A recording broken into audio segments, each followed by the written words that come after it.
Hello everyone, welcome to true IAS and PCS. हम लोग अपनी फंडामेंटल राइट्स के चैप्टर की डिस्कशन को कंटिन्यू करते हैं और अब हम लोग बात करेंगे फीचर्स क्या हैं फंडामेंटल राइट्स के, मौलिक अधिकारों के प्रोमिनेंट फीचर्स क्या होते हैं। फंडामेंटल राइट्स कॉन्स्टिट्यूशन के द्वारा जो हमें गारंटी करे गए हैं, ये इस प्रकार से कैरेक्टराइज करे जाते हैं। इनकी कुछ कैरेक्टरिस्टिक्स हैं, फीचर्स हैं। नंबर वन, कुछ जो हैं वो सिर्फ और सिर्फ नागरिकों के लिए ही अवेलेबल हैं, जबकि जो दूसरे हैं वो सभी पर्सनस के लिए अवेलेबल है। फिर चाहे वो नागरिक हों, चाहे फॉरेनर्स हों, या फिर लीगल पर्सनस हों। अब देखो, लाइक कॉरपोरेशंस और कंपनीज, यानी कि आपको आज एक फैक्ट मिल गया, इस प्रकार के क्वेश्चन यूपी यूपीपीएससी, एमपीपीएससी और एसएससी लोकसभा राज्यसभा प्रोटोकॉल में बहुत पूछे जाते हैं कि पॉलिटी के अंदर इनमें से क्या चीज़ लीगल पर्सन है। अब लोगों ने सोचा पर्सन तो मतलब वो सोचते हैं मतलब एक बंदा होगा या बंदी होगी बस।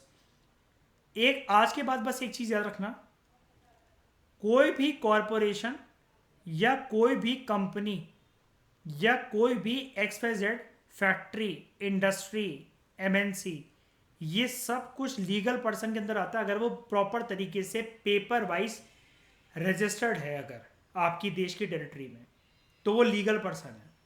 पढ़ाऊंगा मैं से। तो एक प्रकार से जो मैं आपको बता रहा था कि आर्टिकल 12 एंड 13 क्या है, वो कुछ इसी से रिलेटेड है। अभी हम देखेंगे उसको, थोड़े आगे क्लास प्रोसीड करने तो चैप्टर की। दूसरा, फंडामेंटल राइट्स एब्सोल्यूट नहीं है, बट उनको हर एक जगह पर क्वालिफाई करा गया है। क्वालिफाई मतलब इतनी रेखा है हर एक फंडामेंटल राइट की, इस मतलब ऐसा नहीं है कि किसी भी फंडामेंटल राइट की कोई मर्यादा नहीं है, एक रेखा है निश्चित। यहां तक अगर आपका साइज इतना है तो आप इधर इधर इधर इधर अपने फंडामेंटल राइट्स को कहीं तक भी एंजॉय कर लो, यहां तक भी कर लो। लेकिन ये लक्ष्मण रेखा ब्रीच नहीं होनी चाहिए, क्योंकि ये ब्रीच होने का मतलब है या तो किसी और पर्सन के फंडामेंटल राइट्स का उल्लंघन हो रहा है, या आप एब्सोल्यूट तरीके से उसे एंजॉय कर रहे हो, जो कि बिल्कुल भी अलाउड नहीं है।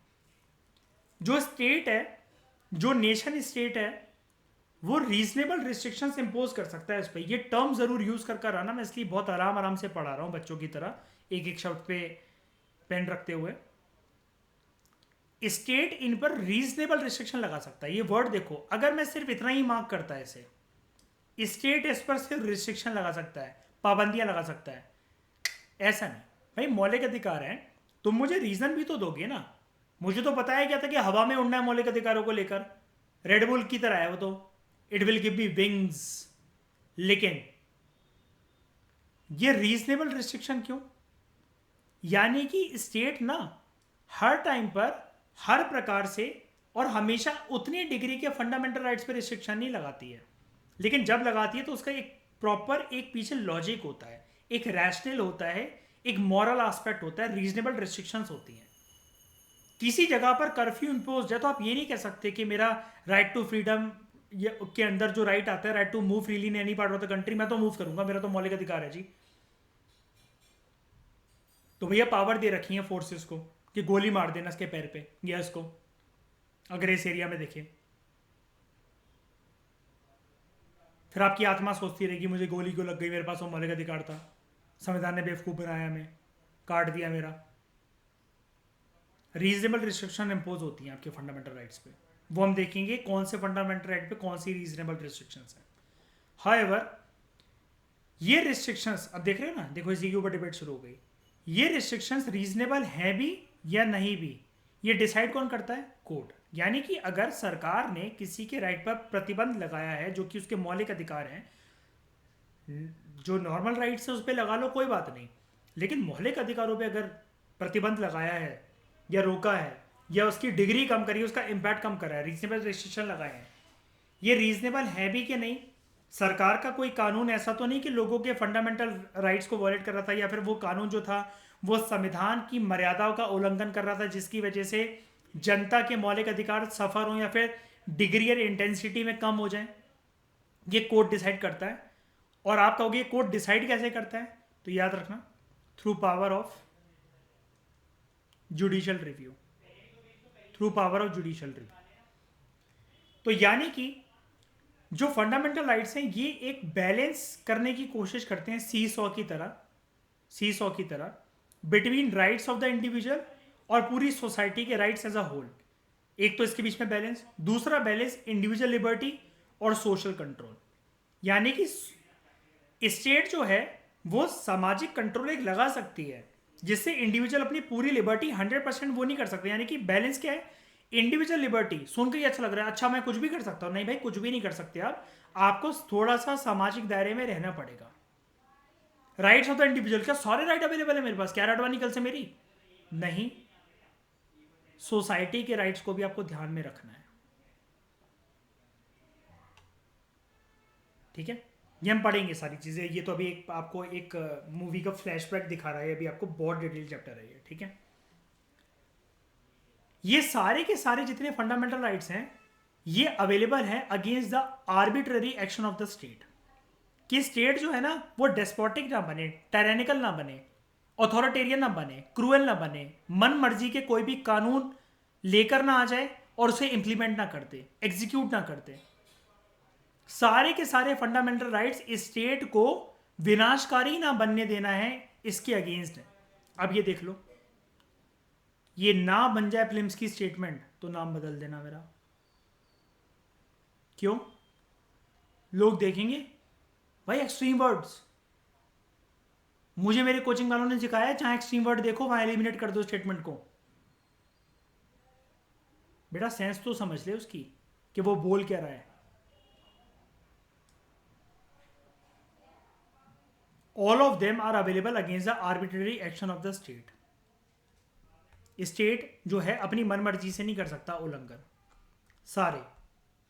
राइट टू इक्वलिटी, स्टेट क्यों छीनेगा इक्वलिटी भाई, फ्रीडम क्यों छीनेगा। राइट अगेंस्ट एक्सप्लोटेशन, तो ये कि राइट टू एक्सप्लोटेशन बन जाएगा स्टेट की साइड से, क्यों भाई। धर्म में इंटरफेयर करेगा स्टेट मेरे, कल्चरल एजुकेशन राइट्स में इंटरफेयर करेगा मेरे, और जो मुझे कोई भी फंडामेंटल राइट का उल्लंघन हो गया तो मुझे जो रेट्स दे रखी हैं, habeas corpus, mandamus, certiorari, prohibition, quo warranto, जिनको ये समझ में ना आया हो कि ये कौन सी मैगी मसाला का नाम बोल गए आप, ये अभी आपको आने वाले चैप्टर में इसमें समझ में आ जाएगा, डोंट वरी। नो एक्सपेक्टेशन कि आप पॉलिटी पहले से प्रिपेयर करके आए हो, लेकिन अगर नहीं जानते होगे ना तो इसमें ज़्यादा मज़े वाली बात है, क्योंकि आप दूसरों से ज़्यादा आगे जल्दी रॉकेट बन के निकल जाओगे। जो हल्की फुल्की पॉलिटी जानते हैं बल्कि वो लॉस में है, जो बिल्कुल नहीं जानते उनके लिए बिल्कुल फ्रेश है, वो ज़्यादा जल्दी आगे निकल जाएंगे। राइट टू कॉन्स्टिट्यूशनल रेमेडीज, यानी कि अगर मेरे कोई भी मौलिक अधिकार ये 5 का उल्लंघन होता है तो मेरे को जो रेमेडीज गिवन है, जिसको अम्बेडकर जी ने बोला था, ये वाला fundamental right heart and soul है कॉन्स्टिट्यूशन का। तो क्या स्टेट मुझे ये भी छीन लेगी कि मैं कोर्ट भी नहीं जा सकता, क्यों भाई। तो इसका मतलब दिख रहा है ये तो है ही नहीं अब मौलिक अधिकार, तो इसका मतलब ये मुझे दिख रहा है कि नहीं यार, ये सारे के सारे फंडामेंटल राइट्स जो हैं वो स्टेट को कभी भी टायरेनिकल नहीं बनने देंगे, आर्बिट्रेरी नहीं बनने देंगे, डिक्टेटोरियल नहीं बनने देंगे, डेस्पोटिक रूल को इन्वाइट नहीं करेंगे, क्रूएल नहीं बनने देंगे, इंडिविजुअल की लिबर्टी का उल्लंघन हो, मौलिक अधिकार उनकी कम हो जाए, इंटेंसिटी उनकी कम हो जाए, ऐसा कभी भी नहीं होगा। However some of them are also available against the action of private individual, लेकिन कुछ कुछ जो फंडामेंटल राइट्स हैं they are available against the action of private individual. Private individual मतलब कौन होते हैं, आपके और मेरे जैसे लोग। हमारे फंडामेंटल राइट का मतलब ये थोड़ी ना अब आपने लाइसेंस लेकर बंदूक रखी हुई है तो गुस्से में इसका मतलब ये थोड़ी ना कि चला दोगे, या कोई कुत्ता भौंक रहा तो आपने उसके बंदूक मार दी। अब इसमें कोई जेल और वो तो होगी नहीं है, मतलब मान लो सड़क के कुत्ते को मारी, लेकिन ये कोई अच्छी बात थोड़ी ना है। आपके पास अच्छा, अगर बहुत पैनी कोई अच्छी कुल्हाड़ी है या फिर आपके पास अच्छी मशीनरी है, तो क्या आप साउथ इंडिया के जंगलों में जाके रेड सेंटर्स के पेड़ काटने लग जाओगे। यार यूपीएससी तो हो नहीं रहा और ट्रेडिंग के लिए पैसे चाहिए थे, तो यार 1-1 किलो की 2-2 करोड़ की लकड़ियां बिकती हैं, इसी को काट काट के ट्रेडिंग के लिए कम से कम पैसे जोड़ लूँ यार। उसके बाद some of them are negative in character, ये वाली बात याद रखना, प्रीलिम्स के अंदर स्टेटमेंट बन सकती है। कुछ जो फंडामेंटल राइट्स हैं they are negative in character. अब नेगेटिव क्यों बोला जाता है, इंटरव्यू का क्वेश्चन है ये। मिस रागनी, कोई भी फंडामेंटल राइट्स को नेगेटिव बोला गया है कि they are negative in character, ऐसा क्यों। तो आप बोलना स्टेट की अथॉरिटी पे लिमिटेशंस प्लेस करते हैं कुछ कुछ फंडामेंटल राइट्स। अब जब लिमिटेशंस प्लेस करते हैं तो वो नेगेटिव है, और कुछ जो हैं they are positive in nature. ये लोगों को सर्टेन राइट्स एंड प्रिविलेजेस देते हैं, बल्कि उसको एक्सपेंड करते हैं उनके लिबर्टी और फ्रीडम के आइडिया को। यानी कि जहां पर कर्ब की कंट्रोल की बात हो, कर्बिंग प्लस कंट्रोलिंग, जहां इसकी बात हो तो फंडामेंटल राइट्स बन जाते हैं नेगेटिव। जहां पर लिबर्टी और फ्रीडम की बात हो तो फंडामेंटल राइट बन जाते हैं पॉजिटिव। जहां पर राइट्स का आइडिया एक्सपेंड हो मतलब, तो वहां पर पॉजिटिव बन जाते हैं। फंडामेंटल राइट्स जस्टिशिएबल है। अगर ये वॉलेट हो जाए तो संविधान निर्माताओं ने अधिकार दे रखा है लोगों को, जनता को, कोई भी सेक्शन हो, कहीं से भी आ रहा हो, किसी भी रीजन से आ रहा हो, किसी भी गली मोहल्ले से आ रहा हो, कि वो डायरेक्टली कोर्ट जा सकते हैं एनफोर्स करवाने के लिए। और कोर्ट ऐसा भी नहीं, आप डायरेक्टली सुप्रीम कोर्ट जा सकते हो। अगला पॉइंट इसी से रिलेटेड है। ये डिफेंड और गारंटी करे जाते हैं by Supreme Court of India. 2015 या 14 में गलती से द हिंदू ने प्रेसिडेंट के बारे में एक चीज लिख दी थी। सॉरी, 2000 उसमें भी नहीं, मुझे याद है ये 2012 में द हिंदू ने लिखा था। 13 के कैंडिडेट्स थे वो, हाँ, जब उनको क्वेश्चन आया था 13 या 14 में ऐसा आया था, और 12 या 13 का द हिंदू अखबार का एडिटोरियल था। उसने लिख दिया था कि प्रेसिडेंट जो है वो गारंटर है फंडामेंटल राइट्स का, गार्जियन है फंडामेंटल राइट्स का, नहीं सुप्रीम कोर्ट है। तो जो करंट अफेयर पे ज्यादा रिलाई करते हैं उससे वर्ड टू वर्ड नोट्स बनाते थे, वो अच्छी तरह ठुके थे उस पेपर में। तो आप जानते हो हर साल ऐसे होते ही हैं 50 to 25 कैटेगरी के लोग जो बॉर्डर पे रहते हैं, कि जो एक एक क्वेश्चन बस उनका डिसाइड करता है। उनके लिए वो लक्ष्मण रेखा वाला साल होता है कि ये ठीक हो गया तो वो मेंस लिखेंगे, वरना अगले साल फिर अपना मुंह काला कराने के लिए पहुंचेंगे centre. Hence the aggrieved person can go to the Supreme Court directly supreme court जा सकता है पार्टी जिसका फंडामेंटल राइट्स वॉलेट हुआ है। ठीक है, सुप्रीम कोर्ट डायरेक्टली जा सकता है, not necessarily by way of appeal against the judgment of the high courts. अब ये लाइन का मतलब क्या है, ये कई लोगों को समझ में नहीं आती इतनी टफ अंग्रेजी। डोंट वरी, मुझे भी नहीं आती थी जब मैंने पहली बार पढ़ा था इसे।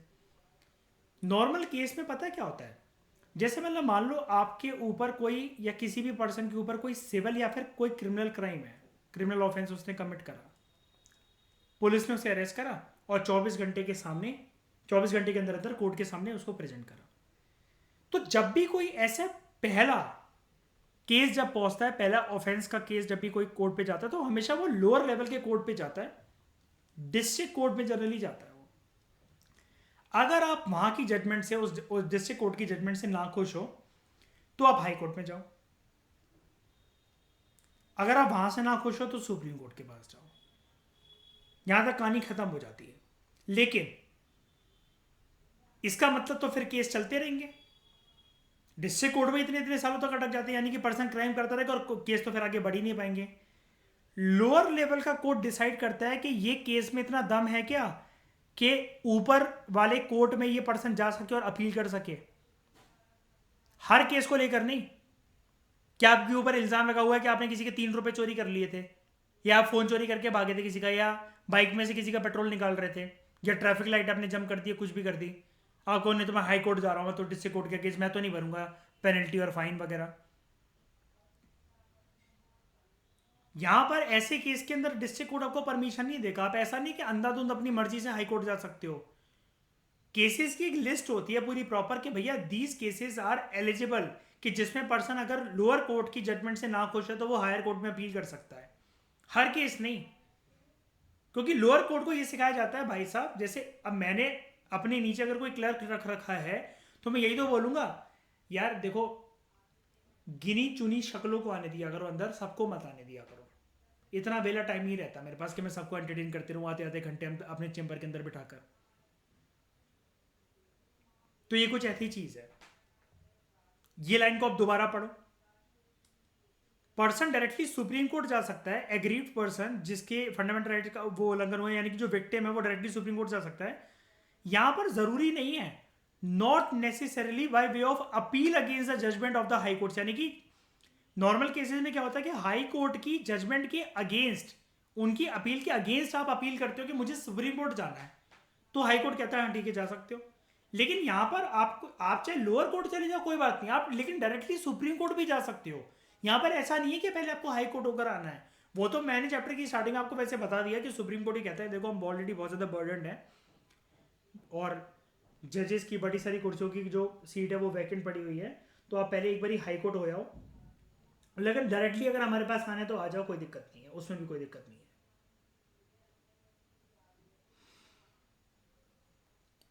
ये सैक्रोसेंक्ट नहीं है और परमानेंट नहीं है। चेंज हो सकते हैं, चेंजेस आ सकते हैं इसमें वक्त और हालातों के अनुसार। सैक्रोसेंट का वैसे मतलब पता है क्या होता है? एक ऐसी चीज जो कि पवित्र हो, जिसको छूना भी वर्जित हो, उसको बोलते हैं सैक्रोसेंट। जिसकी पवित्रता बरकरार हो, प्योरिटी नहीं, लेकिन इनको छुआ जा सकता है, इनको चेंज करा जा सकता है, इनको अमेंड करा जा सकता है। इसका याद करने का सिर्फ एक ही बढ़िया तरीका है। क्या? आप सेवेंथ फंडामेंटल राइट देख लो, राइट टू प्रॉपर्टी। हट गया कि नहीं हट गया? परमानेंट था क्या वो? नहीं। अगर परमानेंट होता तो हट कैसे गया? पार्लियामेंट जो है वो कटेल कर सकता है या हटा सकता है, यानी कि कटेल का मतलब ये होता है उसकी पावर को कम कर सकता है या पूरी की पूरी तरीके से उसको रिमूव कर सकता है। बट इसके लिए normal ordinary law making process नहीं, प्रॉपर कॉन्स्टिट्यूशनल अमेंडमेंट चाहिए पड़ती है। ये ऑर्डिनरी एक्ट से नहीं हो सकता। और ये सुप्रीम कोर्ट ने बोला था कि ऐसा भी नहीं कि कॉन्स्टिट्यूशनल अमेंडमेंट तो फिर आप आराम से ले आओगे। अगर आपकी पार्टी मजबूत है लोकसभा में भी और राज्यसभा में भी, अगर आपके पास नंबर है, तो आपके लिए कॉन्स्टिट्यूशनल अमेंडमेंट कराना कौन सी बात है, कौन सी बड़ी बात है? Monsoon session, summer session, winter session, जब तक इस सेशन बैठेंगे एक एक सेशन में तुम तो हजार हजार बिल पास करा दोगे। ऐसे एक एक सेशन में पता चला पूरे कॉन्स्टिट्यूशन और बल्कि होता जा रहा है, 1-1 लाख अमेंडमेंट हो रही है डेली। अगर तुम्हारे पास नंबर है तो तुम्हारे पार्टी के लोग थोड़ी ना विरोध करेंगे, और अपोजिशन 4-5 होंगे, मर्डर करवा दो उनका, आप बोलती बंद करा दो, उनके मुंह में मिर्ची भर दो और होंठ पे सिलाई कर दो, बोल ही ना पाए कुछ। सरकार भी कम थोड़ी ना होती है अगर उसके पास नंबर है तो।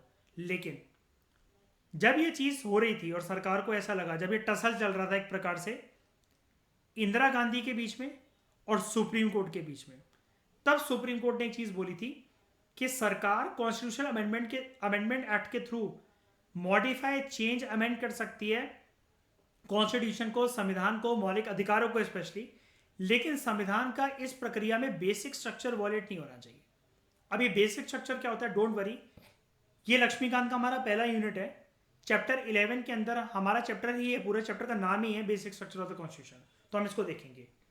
और इसी प्रकार का एक क्वेश्चन आ गया था 2015 और 16 या 17, I don't know, IR Coelho case, कि ये कैसे पता नहीं अमेंडेबिलिटी को या फिर संविधान की प्रक्रिया को कैसे इन्फ्लुएंस करता, लेकिन कुल मिलाकर IR कोयलो केस के बारे में लिख रहा था। जब विजन में इसकी एनालिसिस हुई तो टीचर बोलते हैं कि हाँ मानते हैं इसका सोर्स गिवन नहीं है, लेकिन this was a very important case, आपको पता होना चाहिए था। सिमिलरली जैसे एलिनोपैथी का क्वेश्चन आया, कहते हैं कि सोर्स कोई नहीं था, कहीं लिखा नहीं हुआ था, कोई बुक नहीं बता सकती थी, कोई इंस्टीट्यूट नहीं बता सकता था, लेकिन आपको पता होना चाहिए। ये लाइन मुझ जैसे का कितना खून खौलाती है, कोई इमेजिन कर सकता है? पता तो फिर बहुत कुछ होना चाहिए था। मैं भी ऐसी 4-5 इन्वेंटेड गालियां सिखा सकता हूं जो कि तुम्हें पता होना चाहिए थे, तुम्हारे बाप को पता होने चाहिए, कि जो तुम्हारा बाप तुम्हें देता तो तुम शायद से ऐसी बातें ना करते। ये है आयर कोयलो केस। अब बॉस के ऊपर 100% रिलाई नहीं करना चाहिए और अपने आप से लड़ना नहीं चाहिए। लक्ष्मी गांधी एक नंबर का हरामजादा है। कैसे? इसका आई थिंक 4th एडिशन चल रहा था, तब तक तो कुछ जिक्र नहीं था इसका आयर कोयलो केस के बारे में। 5वां एडिशन आता है तो उसमें अपग्रेड कर देता है। जो मूर्ख बंदे बंदियां होते हैं करोल बाग में, जो सिर्फ चोंच से चोंच लड़ाने बैठते हैं और चाय की चुस्कियां गटकने बैठते हैं, वो इंप्रेस लक्ष्मीकांत में गिवन था भाई। बेबी देख रही हो, लक्ष्मीकांत में गिवन था ये। पेपर खत्म होने के बाद तो तुम भी अपनी बुक निकाल लो, जिसने यूपीएससी की प्रिपरेशन हो सकता है कल शाम को स्टार्ट करी हो, वो सारी चीज़ें जो अभी तक पूछी गई हैं वो सारा कंटेंट डाल दो। लोगों की साइकोलॉजी ऐसी तो छेड़ी जाती है। तो मैं बताना क्या चाहता हूँ, आप मुझसे पूछोगे आप कहना क्या क्या चाहते हो। कुछ कुछ क्वेश्चन ऐसे होते हैं, उस टाइम पर ना 12.5 नंबर के 20 क्वेश्चन आते थे, सारे क्वेश्चन के सेम मार्क्स होते थे, ठीक है। और क्वेश्चन इतना बड़ा बड़ा होता था, इतना बड़ा बड़ा क्वेश्चन कि लोग कहते थे कि क्वेश्चन रीड करने में बहुत ज़्यादा टाइम लग जाता है, समझने में बहुत सारे पार्ट्स होते हैं उसको एड्रेस करने में। Some questions are meant to be left, time waste करने की उसमें ज़रूरत नहीं है, छोड़ो उसको। उसका टाइम बचाकर अपने पेपर को शादी के कार्ड की तरह सजा लो, अंडरलाइन कर दो एक दूसरे कलर के पेन से, अगर ब्लू में पेपर लिखा है तो ब्लैक से आप अंडरलाइन कर दो, अच्छे से बॉक्सेस बना दो हेडिंग वगैरह में। पर क्वेश्चन आधे आधे नंबर इससे ज़्यादा मिल जाएंगे, रेदर देन ब्लफ करना ऐसे किसी क्वेश्चन के अंदर। लड़ना थोड़ी ना अपने आप से कि नहीं भाई फंडामेंटल राइट के ऊपर क्वेश्चन आया मैं तो करके ही रहूंगा, करके क्या रहूंगा, हरप्पा की 2600 साइटें कर लोगे सारे क्वेश्चन क्या।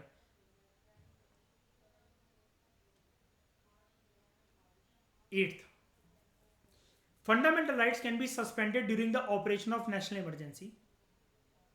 जब देश में आपातकालीन की स्थिति है तो फंडामेंटल राइट्स को सस्पेंड करा जा सकता है, एक्सेप्ट दो नहीं करे जा सकते जो कि इंदिरा गांधी जी ने करे थे इमरजेंसी के टाइम पे, article 20 and 21, right to life and personal liberty. Further जो 6 राइट्स हैं जो कि गारंटी करे गए हैं बाय आर्टिकल 19, यानी कि वैसे तो 6 फंडामेंटल राइट्स हैं, आर्टिकल 19 क्या है, राइट टू फ्रीडम।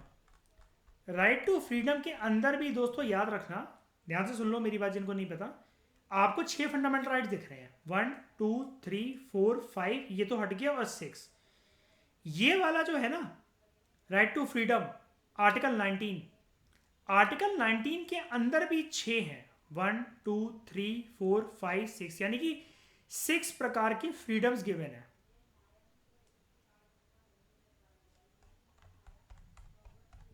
अब पढ़ो ये क्या बोल रहा है, कहाँ गया वर्ड।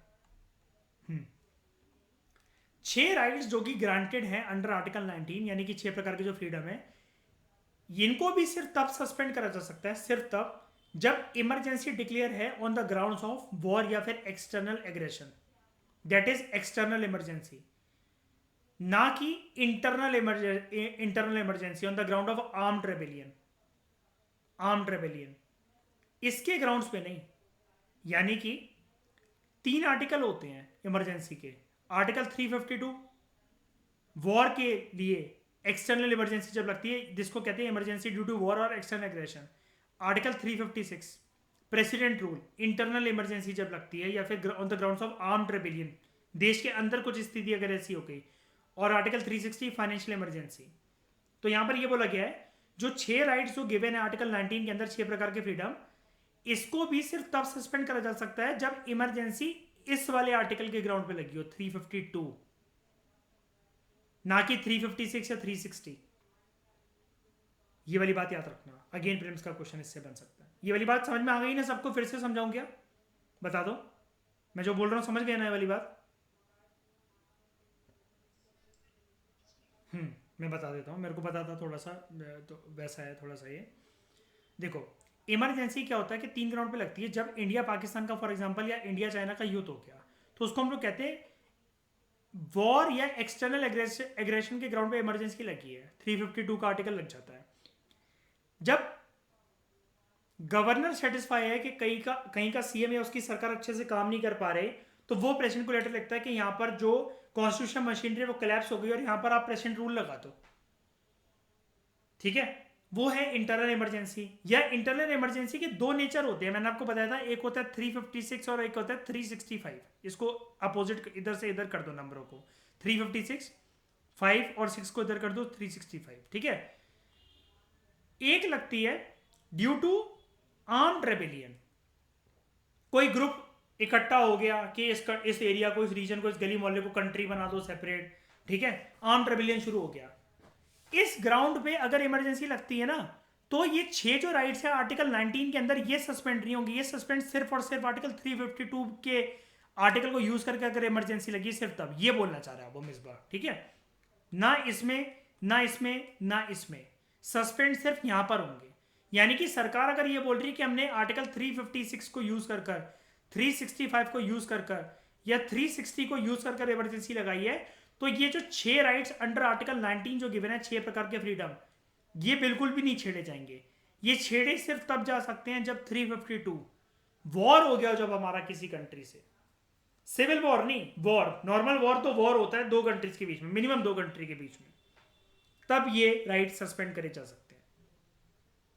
एक बात यहां पर और बता देना चाहता हूं, वैसे तो पोस्ट इंडिपेंडेंस पढ़ेंगे तो ज्यादा अच्छे से क्लियर हो जाएगा, लेकिन फिर भी ये जो टर्म देख रहे हो आप, ये लाइन के on the ground of armed rebellion,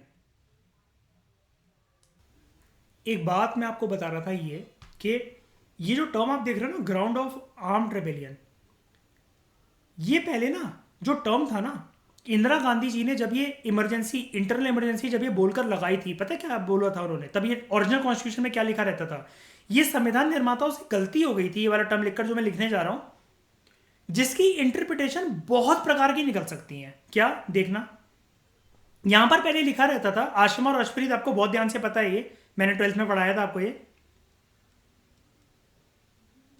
याद आया? Ashpreet, internal disturbance. अब इंटरनल डिस्टरबेंस का मतलब क्या होता है कि गली में अगर हम हो हल्ला हंगामा कर रहे हैं, छत पे पार्टी कर रहे हैं, तो वो भी इंटरनल डिस्टरबेंस है। सरकार वहां भेज के अरेस्ट करवा लेगी या गोली गोली चलवा देगी पिछवाड़े पे। इंटरनल डिस्टरबेंस मतलब क्या कि रोड पे खड़े होकर कोई लोग लड़ रहे हैं, चक्का जाम लगा हुआ है, तो वहां पर इमरजेंसी लगा दोगे उस एरिया में। तो बाद में इसको हटाया गया, इस टर्म को अमेंडमेंट करी गई कॉन्स्टिट्यूशन के अंदर, और इसकी जगह वर्ड डाला गया आर्म्ड रेबिलियन, कि जब तक हथियारों का इस्तेमाल होकर या फिर एक पूरी की पूरी राजनीतिक व्यवस्था चरमरा ना जाए, जहां पर मिलिट्री पुलिस प्रशासन को अपने हाथ सख्त करके बिल्कुल एक स्ट्रिक्ट तरीके से उसको कंट्रोल करना पड़े, ऐसी स्थिति को, तब तक अगर वो आर्म्ड रेबिलियन, कुल मिलाकर आर्म्ड रेबिलियन का अगर वो रूप नहीं है, तब तक इंटरनल इमरजेंसी नहीं लग सकती है। पहले ये वर्ड था ओरिजिनल कॉन्स्टिट्यूशन के अंदर, इंटरनल डिस्टर्बेंस।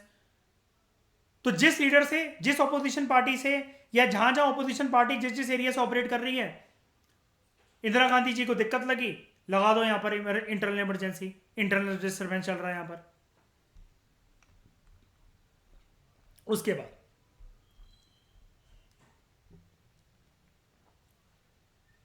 जो फंडामेंटल राइट का जो स्कोप ऑफ ऑपरेशन है, वो लिमिटेड है बाय आर्टिकल 31A। यानी कि एक ये आर्टिकल 31A क्या होता है? Saving of loss, providing for acquisition of estates etcetera, property वगैरह को लेना, कुल मिलाकर इसके बारे में डिटेल में पढ़ेंगे इस चैप्टर के अंदर। अभी के लिए प्रेशर मत डालना अपने दिमाग पर, ये तीनों चीजें होती हैं, एक पूरी तिकड़म है ये, 31A, 31B, 31C और 9th शेड्यूल। देखो ये चारों मिलेंगे आपको यहाँ पर।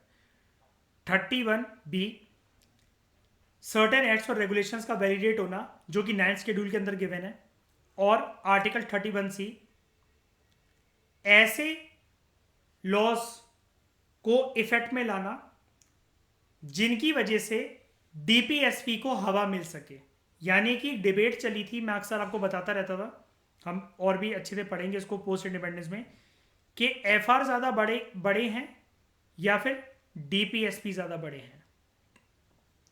इंदिरा गांधी कहती थी फंडामेंटल राइट्स को कॉम्प्रोमाइज करा जा सकता है डीपीएसपी को इंप्लीमेंट करने के लिए, लागू करने के लिए। सुप्रीम कोर्ट ने बाद में ये कहकर इस बात को सेटल करा था, कोई किसी से बड़ा नहीं है, दोनों एक दूसरे की जरूरत है, एक के बिना दूसरा अधूरा है, और बल्कि तीन, ये ट्राइपॉड है एक प्रकार से। फंडामेंटल ड्यूटी भी, राइट्स के बिना ड्यूटी बेकार है। इसके पीछे कहानी है, डोंट वरी, हम पूरा इशू पढ़ेंगे कहानी क्या था, कहानी क्या थी। उसके बाद फंडामेंटल राइट्स की जो एप्लीकेशन है to the members of armed forces, paramilitary forces, police forces, intelligence agencies and दूसरी विभिन्न सर्विसेज, ये रिस्ट्रिक्टेड है और ये पार्लियामेंट के द्वारा एब्रोगेट करी जा सकती हैं। ये आर्टिकल 33 है, देख रहे हो, 32 तक बात खत्म हो गई थी, लेकिन मैंने बताया था ना 33, 34 और 35, ये देखो अगले अगले यही है, 33, 34 और 35, 34 और ये 35 अभी पढ़ाता हूँ, लेकिन इससे पहले ये चीज़ देख लो। यहाँ पर इस पॉइंट का मतलब क्या है, एक बात मैं फिर से बताना चाहूंगा। 9th अगर अभी समझ में नहीं आया तो छोड़ दो, उसके पीछे कहानी है, ये ऐसे सिर्फ यहाँ से कवर नहीं हो सकता, ये इसको अभी दिमाग में रहने दो अपने। अभी आपने टेक्स्ट देख लिया, अभी भूल जाओ इसको, 9th पॉइंट को भूल जाओ, 10th पे आओ डायरेक्टली। 9th हम पढ़ेंगे इस चैप्टर में, डिटेल में पढ़ेंगे। 10th पॉइंट ये कह रहा है कि जो ऐसे कुछ, मतलब अब आप कहोगे कि ना मौलिक अधिकार सबके लिए हैं, सबके लिए, लेकिन अगर आप arm forces, paramilitary forces, intelligence agency, raw, CBI, CID या किसी भी ऐसी खुफिया एजेंसी के अंदर अगर आप काम करते हो, या कोई भी ऐसी सर्विसेज के अंदर जहां पर इंफॉर्मेशन देना मतलब ऐसा कुछ हानिकारक हो सकता है देश के लिए, नेशनल सॉवरेनिटी के लिए, पार्लियामेंट आपके सारे के सारे राइट्स को एब्रोगेट कर सकती है, रिस्ट्रिक्ट कर सकती है। आप हर जगह जा नहीं सकते, आप मीडिया में कोई भी बात आकर रख नहीं सकते, आप किसी को कोई बात बता नहीं सकते, आपकी प्राइवेसी भी कॉम्प्रोमाइज होगी। इसका बॉन्ड साइन होता है पूरा प्रॉपर कि आपका फोन निगरानी में रहेगा, आपका फोन ट्रेसेबल होगा।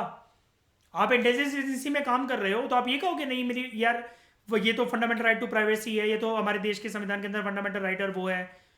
आपकी आइडेंटिटी भी रिवील होना देश पे कितना खतरा पैदा कर सकती है, ये चीज को मद्देनजर रखते हुए जो पार्लियामेंट है वो आपके फंडामेंटल राइट्स को रिस्ट्रिक्ट कर सकता है, इवन छीन भी सकता है। कभी आपने देखा है कि रॉ का कोई एजेंट मीडिया के सामने आ रहा है कि भारत सरकार की एक बेवकूफी की वजह से मुझे 8 साल पाकिस्तान की जेल में रहना पड़ा? कभी सुना है ऐसा किसी का इंटरव्यू? ये कभी भी सीआईडी वीआईडी वाले आपने लोग आते हुए देखे हैं कभी टीवी में, या इनकी शक्ल? नहीं होता ऐसा, क्योंकि इनके जो राइट्स होते हैं इनको पहले ही समझा दिया जाता है कि देखो भाई, if you are into this services ना, अगर आप किसी कंट्री के अंदर मारे भी जाते हो तो हम तो डिनाई कर देंगे कि हमारा नहीं था ये। और ये भी एक प्रकार से नेशनल सर्विस है। और इसके लिए मूवी देखो बैठ के रात को, एक था टाइगर और टाइगर जिंदा है। उसके बाद इनकी जो एप्लीकेशन है, फंडामेंटल राइट कहाँ कहाँ अप्लाई हो सकते हैं, ये रिस्ट्रिक्ट करी जाती है कि रिस्ट्रिक्ट हो सकती है, it can be restricted while martial law is in force in any area. Martial law का मतलब होता है मिलिट्री रूल, जिस एरिया में मिलिट्री रूल है। जैसा कि एक आपने सुना होगा ना अक्सर,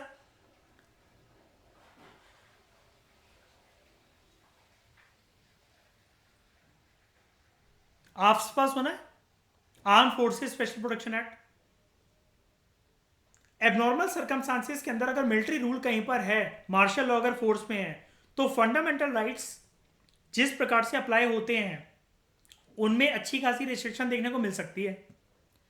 धारा 144 आप आर्ग्यू करोगे, 1 साल हो गया अभी तक हटी नहीं रही है कश्मीर से, तो उधर जी आपको आंसर ये मिलेगा कि यहां पर अभी मिलिट्री रूल चल रहा है। सरकार ने हमें जिम्मेदारी दी कि मिलिट्री जिस प्रकार से ऑपरेट करना चाहे इस रीजन को कर सकती है, क्योंकि ये टर्बुलेंस वाला ये रीजन है, ये यहां पर कभी भी कुछ भी हो सकता है। तो 4-5 लोगों का हो हल्ला करते हुए वो विस्की वाइन ड्रम लेते हुए निकले हुए हैं, मोमो हाजी हम तो मोमोज खाने निकले थे, आपको गोली मारी जा सकती है अगर आपकी ऐसी हरकतें हैं तो वहां पर। यानी कि ये एक लिमिटेशन है, ये नेशनल इमरजेंसी से अलग होता है, ये वाली बात याद रखना। ये उन रीजन में जहां पर जो रीजन, जो गली मोहल्ले सरकार ने मिलिट्री के अंडर दे दिए हैं या किसी स्पेशल फोर्सेस के अंडर दे दिए हैं, वहां पर कहते हैं हम लोग मार्शल लॉ, मिलिट्री का लॉ ऑपरेट होता है वहां पर। अगर वहां पर डिक्लेरेशन दे दी गई है कि आपका वाईफाई नहीं चलेगा 1 हफ्ते तक, इंटरनेट सर्विसेज आपको नहीं मिलेंगी, व्हाट्सएप नहीं चलने वाला, आप 3-4 लोगों का ग्रुप बनाकर नहीं खड़े हो सकते, आप बालकनी में नहीं आ सकते, शाम को 6 बजे के बाद आप निकल नहीं सकते, ये सारी चीजें आपको बहुत अच्छे से माननी पड़ेंगी। आप ये नहीं कह सकते कि दिल्ली में तो देखो लोग रात रात को अपनी बंदियों के साथ यार मोमोज खा रहे हैं, पिज्जा खा रहे हैं, ठीक है। मोस्ट, ये है आर्टिकल 34। आर्टिकल 35 क्या last, most of them are directly enforceable. ज्यादातर फंडामेंटल राइट जो है वो डायरेक्टली एनफोर्सिबल है, वो सेल्फ एग्जीक्यूटरी है। जबकि जो कुछ है वो एनफोर्स करे जाते हैं जब उनके लिए कानून बनता है। जब भी ऐसा कानून बनता है फंडामेंटल राइट्स को जहां पर एनफोर्स करना हो, आई रिपीट, जब भी मौलिक अधिकारों को पुश करना हो और जब ऐसा कोई भी कानून बनता है, ऐसे कानून को सिर्फ और सिर्फ संसद भवन ही बना सकता है, विधानसभा विधान परिषद नहीं बना सकती है। क्यों ऐसा? अगर आपसे पूछा जाए ऐसा क्यों करा गया है? पार्लियामेंट जब भी कोई कानून बनाता है तो वो कश्मीर से कन्याकुमारी, गुजरात से Arunachal, Lakshadweep, Andaman Nicobar island, 200 nautical mile का एरिया और हवा में कुछ एरिया, मतलब पूरे भारत की, हिंदुस्तान की, India as a national territory के रीजन में एप्लीकेबल होता है। नॉर्थ, ईस्ट, वेस्ट, साउथ, हर जगह पर, हवा के हिस्से में, पानी वाले हिस्से में। जबकि विधानसभा, जिस स्टेट की विधानसभा होती है, सिर्फ वो कानून वहीं तक लागू होता है, ताकि यूनिफॉर्मली वो कानून पार्लियामेंट बनाए, यूनिफॉर्मली देश के एक एक कोने के अंदर वो चीज लागू हो, ये चीज मेंटेन रहती है। लॉकडाउन की डेफिनेशन और उसके लिए डायरेक्शन, प्रधानमंत्री जितने बार भी आते थे तो टीवी पर आकर ये बोलते थे, और प्रधानमंत्री के द्वारा ये वाली चीज बोली जाती थी, rather than respective chief ministers. वो भी बोलते थे लेकिन प्रधानमंत्री के सब लोग पीछे पीछे चल रहे थे, ताकि यूनिफॉर्मली इस चीज को इंप्लीमेंट करा जा सके। आप ये नहीं बोल सकते नहीं थी हम तो यार, हमारे तो बीजेपी है, बीजेपी रूल्ड स्टेट्स में लगाओ लॉकडाउन, हम कांग्रेस और समाजवादी पार्टी वाले स्टेट्स में नहीं लगाएंगे, ये नहीं हो सकता। तो ये कुछ फंडामेंटल राइट का नेचर है। और आई थिंक अब आपको 32 तक तो हमारे नॉर्मल फंडामेंटल राइट होते हैं, राइट टू कॉन्स्टिट्यूशनल रेमेडीज, जो कि हार्ट एंड सोल है कॉन्स्टिट्यूशन का।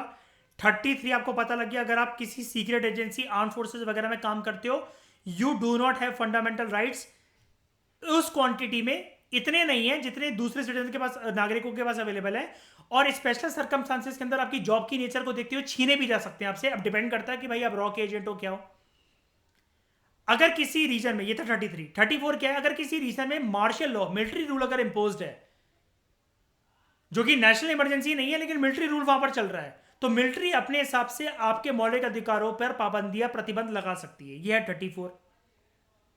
और 35 क्या है कि कुछ कुछ फंडामेंटल राइट्स को एनफोर्स करने के लिए कानून बनता है, और वो कानून ये कहता है आर्टिकल 35, सिर्फ और सिर्फ देश में संसद भवन यानी कि पार्लियामेंट बनाएगा, विधानसभा विधान परिषद नहीं बना सकती।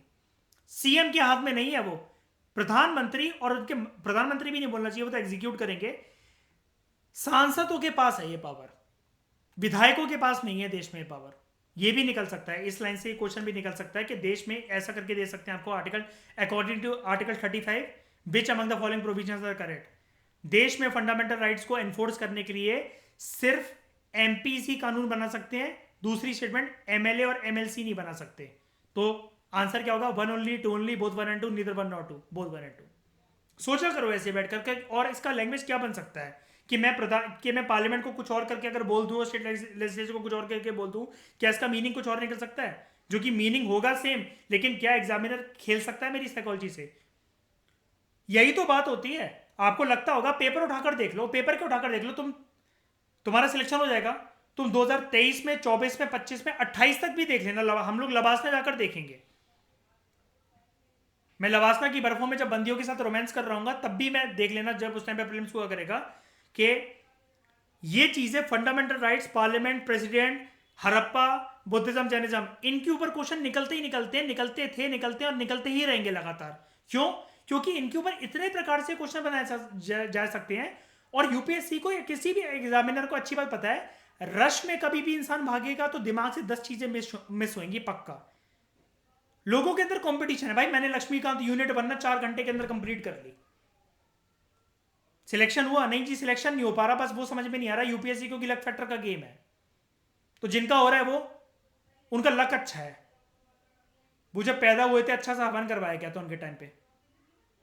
मेरे माँ बाप ने शायद से नहीं करवाया, इसलिए शायद से मैं तो चपरासी बनकर रह जाऊंगा, कलेक्टर शायद से ना बन पाऊं।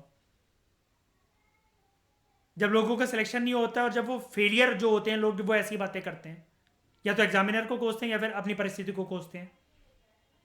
हर चीज डुएबल है। जिनका हो रहा है भाई, हो रहा है तो वो छोड़ो। जितने लोग मेंस लिखते हैं और जो इंटरव्यू में पहुंचते हैं, चलो प्रीलिम्स में सब निकल गए, लेकिन ये 15,000 लोगों का लक फैक्टर होता है कि जो लोग मेंस लिख रहे हैं, सबका सब लक काम कर गया, किसी की कोई मेहनत नहीं है उसके पीछे। कभी भी याद रखना, कभी भी ये जो सरकारी एग्जाम होते हैं, लोग कहते हैं ना कि पढ़ाई से क्या हो जाता है, हर चीज पढ़ाई से नहीं होती लाइफ में। तो भाई लाइफ में ना कभी कोई एक चीज बताता हूँ भाई साहब, लाइफ में कभी भी कोई ये नहीं बोल सकता कि मैं कलेक्टर बन गया बिना पढ़े। और देश की सबसे हाईएस्ट पोस्ट है, सरकारी एग्जाम के थ्रू जहां तक पहुंच सकते हो, मतलब एग्जाम देकर अपने बलबूते पर प्रधानमंत्री बनने के लिए लग चाहिए, राष्ट्रपति बनने के लिए लग चाहिए, राज्यपाल बनने के लिए लग चाहिए, कुछ भी करने के लिए लग चाहिए, सांसद विधायक जो भी बनना है। लेकिन अगर आपसे कोई पूछे अपनी मेहनत के बलबूते पर देश में टॉप की स्थिति क्या प्राप्त कर सकते हो, तो वो आप कलेक्टर बन सकते हो, आईएएस बन सकते हो जी। उसके लिए लक नहीं चाहिए, उसके लिए मेहनत चाहिए। लेकिन मेहनत की डेफिनेशन आजकल बदल गई है कि मेहनत शांत दिमाग से करो, भागो मत, अपने सोशल मीडिया फोन को साइड रखकर ज्यादा टाइम दो। टाइम की किल्लत उसे ही होती है जो एक्सटर्नल चीजों में टाइम अपना वेस्ट करता है। जो अगर लगता है जिसको कि वो टाइम से पीछे भाग रहा है या बहुत पीछे रह के टाइम से, मेरा एक सिंपल सा रूल रहता है, अपना टाइम बढ़ा दो, कदम ज्यादा लंबे लंबे रखने लगो।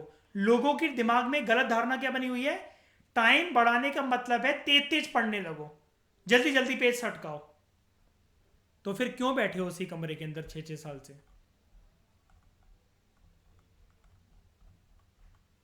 Thank you very much for discussion.